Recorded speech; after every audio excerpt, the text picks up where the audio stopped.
नमस्कार, आदाब, सत श्री अकाल। मैं विजय सोनी। आप हमारे प्रिय यूट्यूब चैनल को देख रहे हैं। अभी तक आपने हमारे चैनल को सब्सक्राइब नहीं किया है तो प्लीज़ वहां जाकर आप सब्सक्राइब कर दें और वीडियो को लाइक कर दें और ज़्यादा से ज़्यादा शेयर करें और एक प्यारा सा कमेंट भी छोड़ें। आज की कहानी बहुत ही दिल दहलाने वाली है।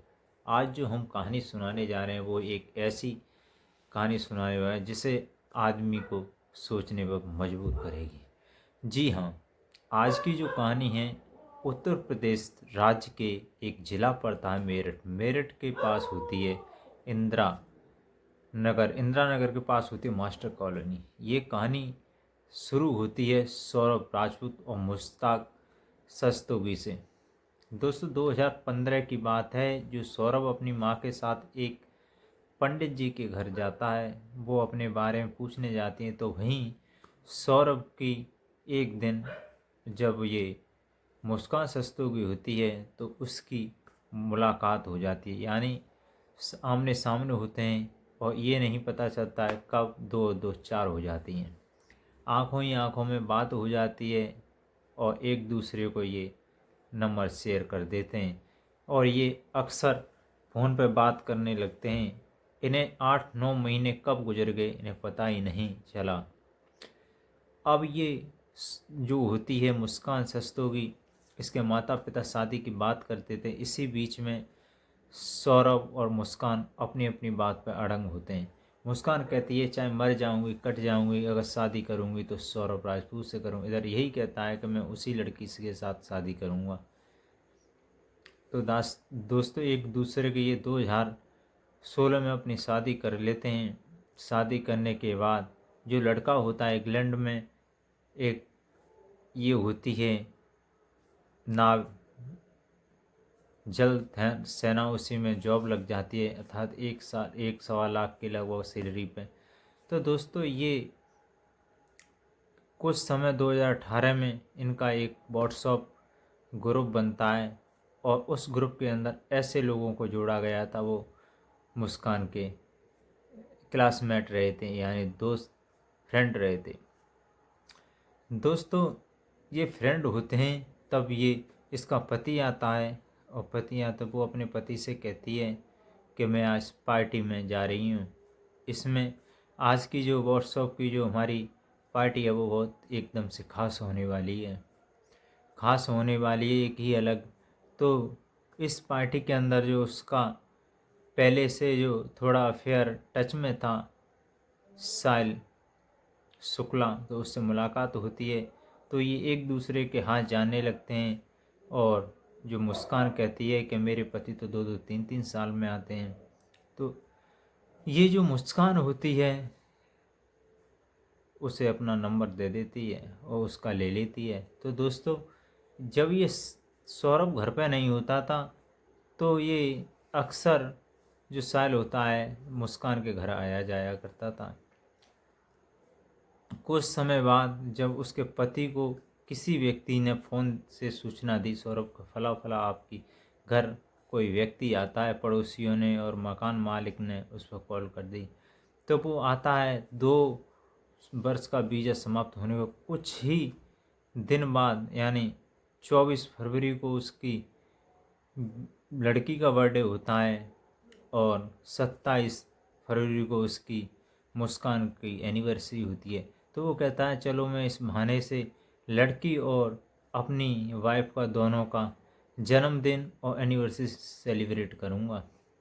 उसे क्या पता था कि जो अर्धांगिनी है मेरी, वो ही मेरी जान की दुश्मन बन जाएगी और वो मुझे नागिन बन के डस लेगी। दोस्तों जब एक जो साहिल होता है वो उसके लिए एक ड्रम और 2 बोरा सीमेंट का इंतज़ाम कर देता है और इधर ये मुस्कान होती है डॉक्टर के पास जाती है। बोलती है डॉक्टर साहब मैं डिप्रेशन में रहती हूँ, मुझे नींद नहीं आती है, कोई ऐसी दवा दो जिससे मुझे अच्छे से नींद आती है। लेकिन दवा के बहाने मुस्कान के दिमाग में टारगेट कुछ और ही था। वो टारगेट मैं आपको आगे वीडियो में बताने जा रहा हूँ। दोस्तों जो पति होता है उसे खाने में मिला देती है तो वो कहता है आज मेरा मन नहीं है, कई दिनों तक ये खाना घर का नहीं खाता है, तो अपनी माँ से मिलने जाता है। क्योंकि ये सौरभ राजपूत और मुस्कान अलग रहते थे। इसमें सौरभ जो राजपूत थे उनके माता पिता उस मुस्कान के पास नहीं रहते।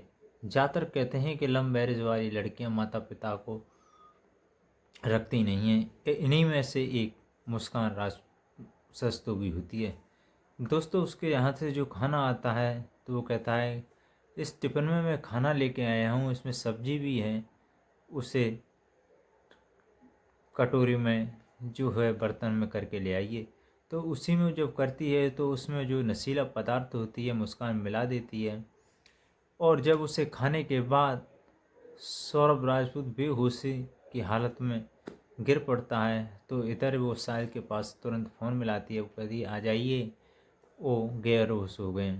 तो इन्हों ये बाजार जाते हैं। उससे अगले दिन तो 200-400 रुपये में बहुत ही तेज़ धार चाकू लेके आते हैं। उन्हीं चाकू से ये छाती पर सौरभ के बैठ जाते, एक के बाद कई 10-12 वार किए, यानी उसके टुकड़े टुकड़े कर देते हैं।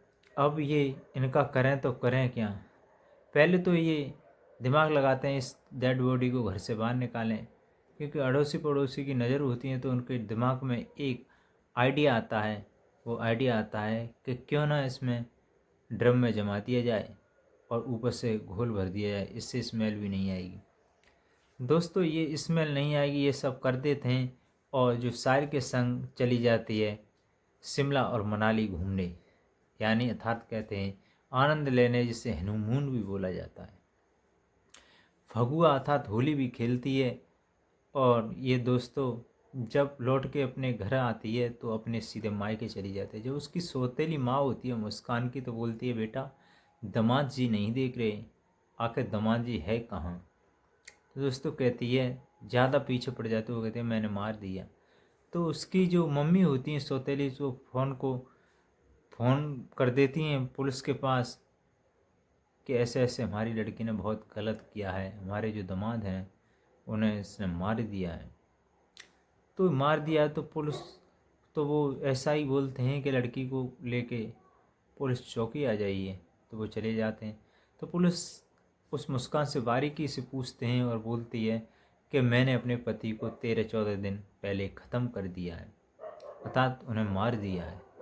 और उनकी जो डेड बॉडी है वो बाथरूम में, जब दो पुलिस वालों को भेजता है तो जो बाथरूम होता है तो उसमें देखते हैं तो उसमें कुछ नहीं बोलता। तो वो लौट के आते हैं तो बताते हैं, सर ये जो लड़की है ये बातें बना रही है, ये झूठ बोल रही है, हम और आपको गुमराह कर रही है, वहाँ तो कोई ऐसी डेड बॉडी नहीं है। तो वो बताती है, नहीं आप गौर से देखना, उसमें एक ड्रम रखा हुआ, उसमें सीमेंट का घोल, उसी में हमने बोटी बोटी टुकड़ों में दफना दिया है। जब पुलिस उसको ग्राइंडर के से कटवाती है तो एक के बाद 15-16 छिद विच्छेद, यानी टुकड़ों में, कहीं सिर है तो कहीं धड़ है, कहीं पीठ है, कहीं चेस्ट है, तो उसमें निकलते हैं। तो उन सभी को लेकर वो पीएम पोस्टमार्टम के लिए भेज देते हैं और लड़की को सलाख हो गई भेज देते हैं। दोस्तों, इधर पुलिस उसकी बाप है साहिल को भी उठाती है, उसे भी मेरठ जेल में बंद कर देती है। कुछ दिनों में जब पता पड़ता है तो दोस्तों, तो सोशल मीडिया हो, ट्विटर हो, यूट्यूब हो, कोई भी अखबार हो, जगह जगह ये हवा की तरह फैल जाती है। दोस्तों, आप इस वीडियो के माध्यम अपनी राय जरूर देने, इस लड़की को किस प्रकार की सज़ा होनी चाहिए। अभी जो ये केस है मेरठ के जो जिला उसी कोर्ट में, जिला कोर्ट में सुनवाई चल रही है। फिलहाल ये कहना अभी अनिश्चित होगा कि फांसी कब होगी।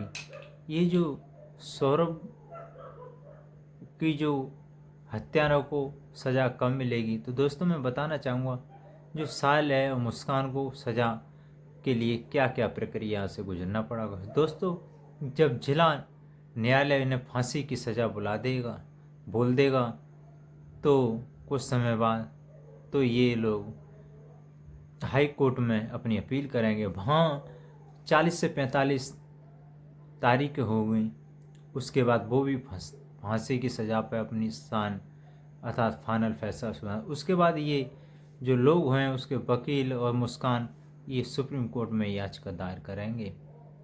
दोस्तों वहाँ भी ऐसी प्रक्रिया हो गई और फिर उसके बाद ये कोर्ट सारे तीनों मिलकर फांसी की सज़ा बोल दें। तो लास्ट क्षमा याचना के लिए जो अर्जी होती है वो राष्ट्रपति के पास भेजेंगे।